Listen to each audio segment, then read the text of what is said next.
Joining me now is Democratic Congressman Sam Liccardo. He's introduced a bill that would ban presidents, lawmakers, and their families from issuing, endorsing, or sponsoring crypto assets. Congressman, thanks for being here. So you hear Vice President Vance tonight describing the president as crypto's champion and an ally in the White House. Is that an understatement?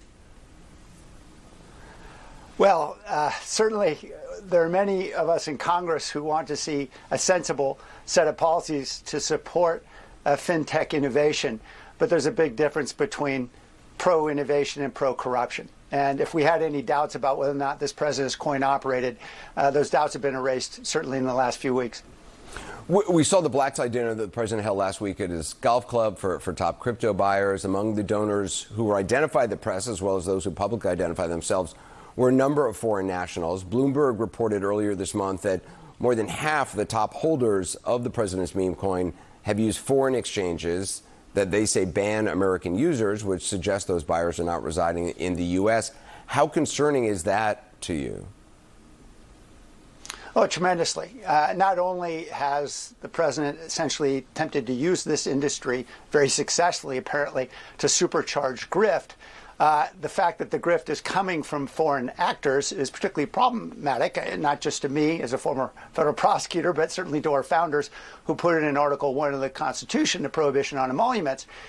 We know, for example, the largest contributor at that dinner, a gentleman by the name of Justin Sun, faced charges from the SEC in an enforcement action that weeks later, of course, was halted.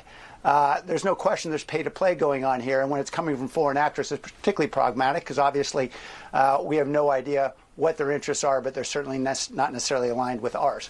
CNBC previously reported that, and I'm amazed by this because just how many people have lost money buying President Trump's meme coin. CNBC reported that while 58 crypto wallets, just 58, have made more than $10 million each on President Trump's meme coin, more than 750,000 wallets have lost money on it. Why do you think any outrage is relatively muted about this, it seems? Well, it's puzzling to me. You know, when I introduced the Meme Act back in February with dozens of colleagues, essentially prohibiting federal officials like Trump or members of Congress from issuing digital assets, we made sure in the first paragraph of the press release, we noted that these 760,000 Americans or others who invested in this coin had collectively lost about $2 billion in this pump and dump scheme that was benefiting Trump and his family to the tune of more than $300 million. We need to do more to ensure that people know if they've lost money, they're not the only ones on this. We know this is a familiar rug pull scheme that we've seen before in meme coins, and the president simply is the most stellar example of this kind of corruption. You call it a pump and dump scheme. That's what you think this is, that they announced this right before the inauguration to jack up the price, get investor enthusiasm. Those in the know, I guess those 58 wallets or people or entities sell when the price goes up. Everybody else who, maybe is a supporter of Trump and holds on to their meme coin, they lose money. And then it gets goosed again by having this dinner, and there's a competition, there's excitement about it, gets a lot of coverage. The price goes up, the people in the know sell at the right time, and others get holding the bag or the worthless coins or the dropping in value coins. That's absolutely right. It's the same play. We just saw it happen twice.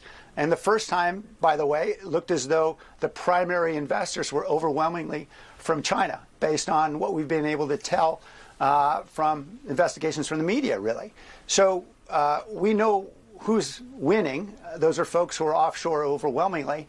And to the extent that 760,000 Trump loyalists are investing in this meme coin, they're the losers.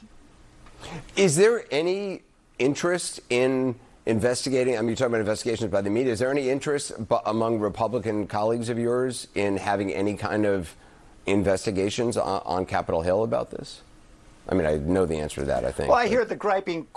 Yeah, I mean, I hear the griping quietly, but we need to see certainly stronger spines among some of my colleagues to actually stand up on this issue. It's obvious what's going on. We saw some of it certainly with the grift relating to the the 747 or 737 that was provided to the president.